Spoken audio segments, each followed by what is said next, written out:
Hey there, welcome to our demo video for the 2021 Thor Four Winds 23U.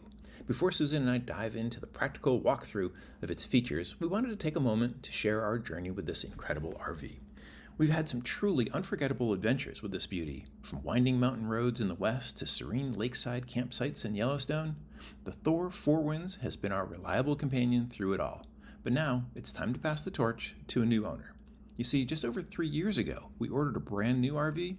However, the wait turned out to be far longer than expected, years in fact. In the meantime, we needed something to tide us over. That's where the Thor came in. We chose it for its perfect size, ideal for exploring national parks with their 25-foot size limits.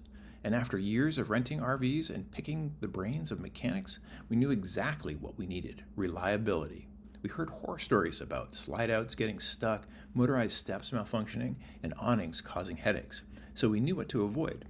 And the Thor Four Winds checked all the boxes for us. Plus, at 6'1", I can attest to the importance of a comfortable bed, and this coach offered ample space, making every night on the road a restful one.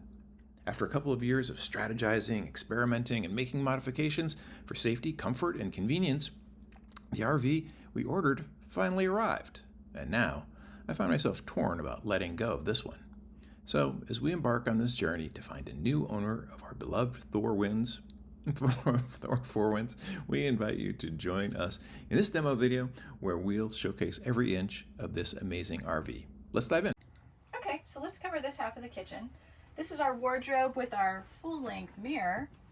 I want to point out also that in this wardrobe, which is pretty sizable and deep, that we also have these insulating pillows that go up into the skylights. So there are 4 skylights. We've got 4 of these pillows. 2 of the skylights have fans, also electric fans.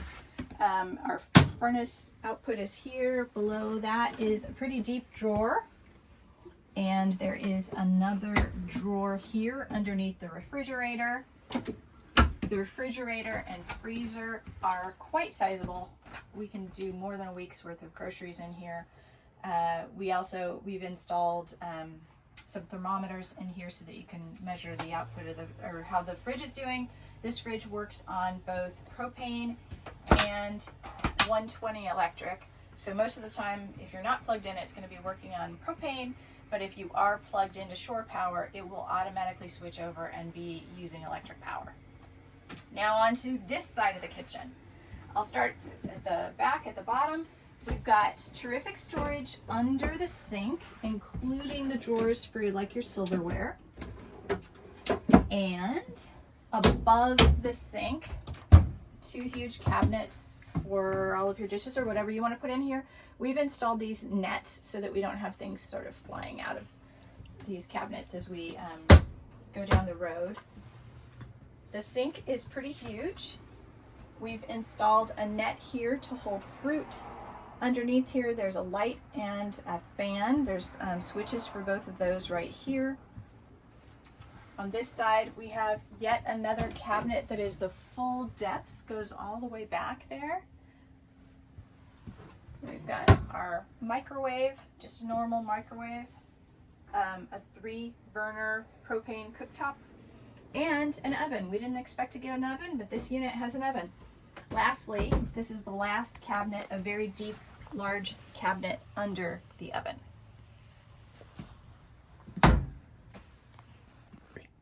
So on this side of the coach, there are 2 more storage compartments. Quite deep, quite large. I forgot to point out on this other side that we have upgraded the carbon monoxide detector. That's new. We have done the same on this side with the smoke detector. That's also new. And down below, we've got another detector that detects a multitude of things, including propane. I think it also does carbon monoxide as well. But it's upgraded, brand new to us. So on this side, we've also got controls for the utilities. So this is your control panel for water and generator and your tanks, fresh tank, black tank, etc. Right here, there is a pop-up counter extension, quite handy. There are more controls here for the awning and for the lights and other things. There's a little extra storage right here, and you won't be able to see it from that angle, but we've put in another metal tray that pulls out that has storage because we found that there was a little pocket there, and why not use it for a little more storage. And the last item I think we have here is our little hook that we use to keep an umbrella close to the door. And now we'll show you the bathroom. There is a porcelain toilet, a stainless steel sink, a shower with a built-in shower curtain that has a magnetic latch.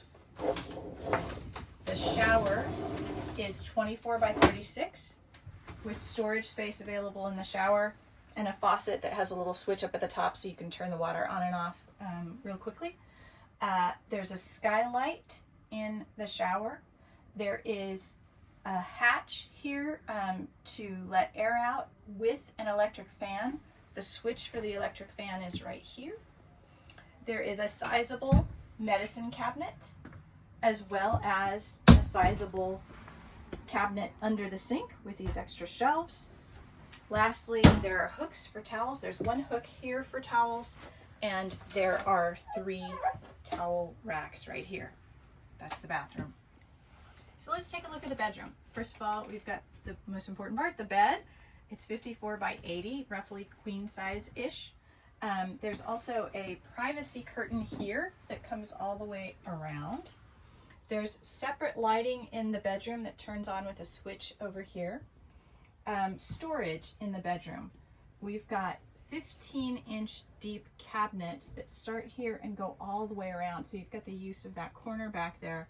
We find that we can store all of our clothing for a trip in here, as well as all of our towels and extra bedding in here. There's plenty of room for all of that, and we've never filled these cabinets up. There's also 2 cubbies here, as well as these little nets that we use sort of like for our nightstands. We've got one on this side and a net over on this side. And then on either side, there are also cup holders or water bottle holders.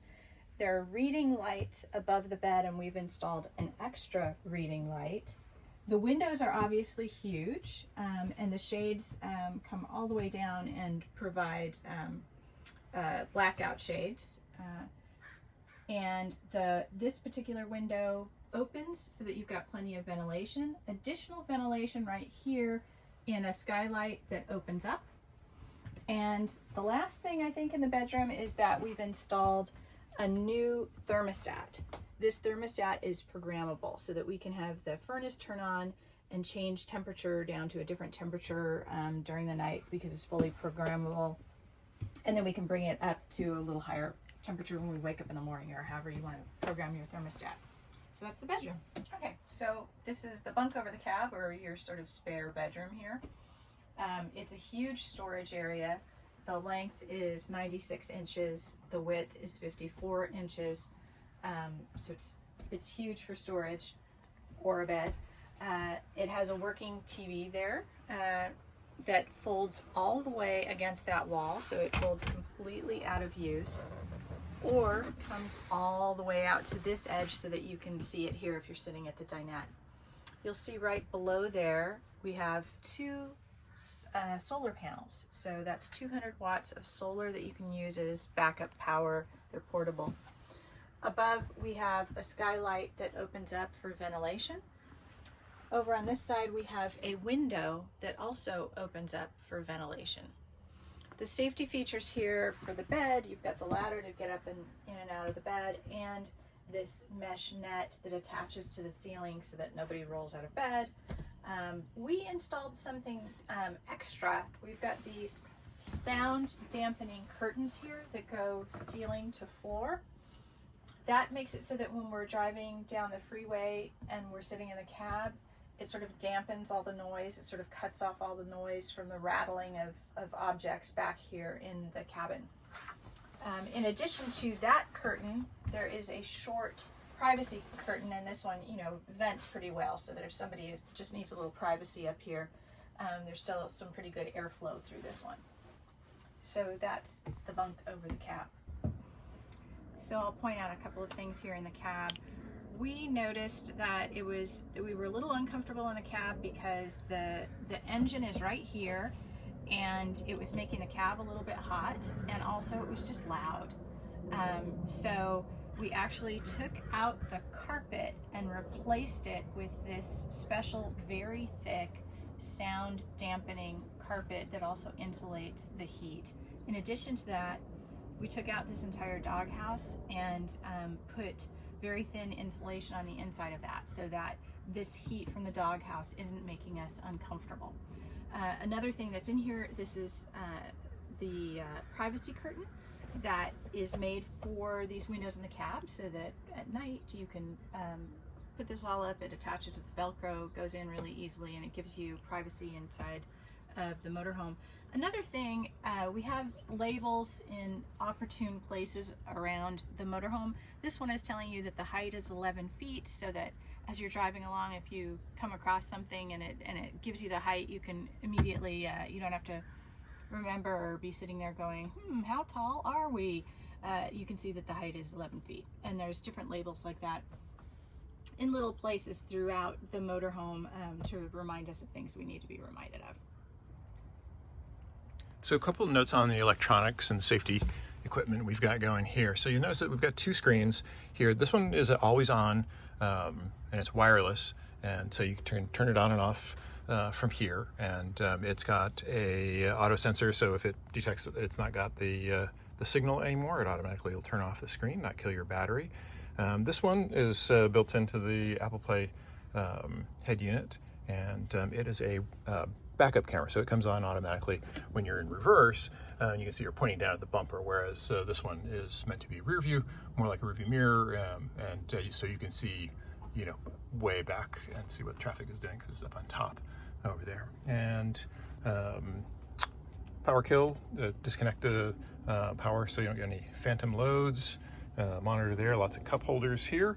And I think the last, we've got two more things. We've got wireless charging for your phone. Can connect to that directly, or you can use the CarPlay connector. And then we have the 6-tire tire pressure monitor system. A really important safety feature. It monitors the pressure and the heat. So outside of the RV, just pointing out a couple of things here. The awning has a new motor. This is where you access your propane tank. Here we've got 2 electrical outlets. And what's really cool is this outside storage. This is just huge. And we have a lot of stuff in here right now. But you can take a look. There's this door on this side, and then another door to access the same storage area here in the back. So you can sort of pass things through or access things from 2 different sides. Here we've got our rear ladder and a bumper that can hold a sewer hose. Our water connection and our tank flush is here. We've got an outdoor shower. We've installed a locking cap on our gas cap. And that is the drain outlet for the sewer and wastewater holding tank. Here's where we plug in our electrical to shore power. Our generator is here. This is our fresh water connection, and I think that's about all we need to cover on the outside.